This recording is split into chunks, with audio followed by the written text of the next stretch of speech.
$25,000 down payment, closing costs, buyer's agent's commission, 0%, 30-year fixed rate, silent second for the assistance, has to be paid off when the first mortgage gets paid off.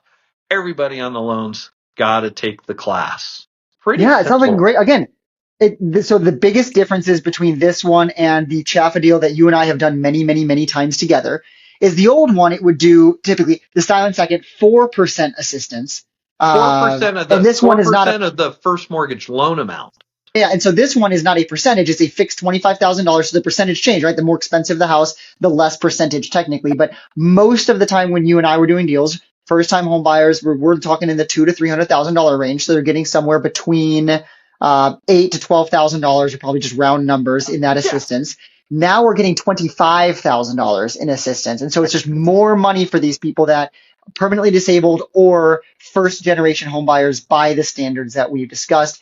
And it's not necessarily overall just this miraculous program. It's just, again, widening the doorway for these people that may not have had the access previously because the 4% wasn't enough. $25,000 is enough. And so now they can walk through and be a homeowner. And Mark, I think an important point here is to consider is how much it changes your negotiation as a buyer.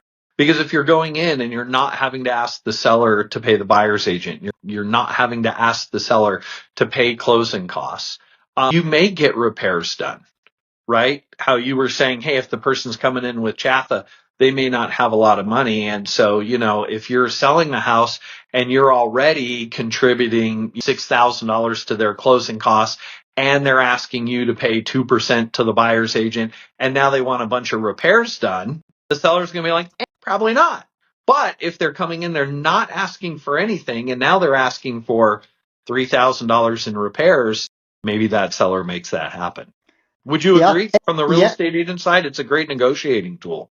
And if you're not asking me for closing costs and you're not asking me as a listing agent to pay the buyer's agent, that's price off the house, right? Because that's price that the seller might have been thinking they're going to have to bear. Exactly. And so instead of paying $300,000, can you say, well, I'll give you $290, but I'm not going to ask you for these other costs? The seller is very likely to say, yeah, that sounds like a deal, depending upon the circumstance. But yeah, I think that's super exciting.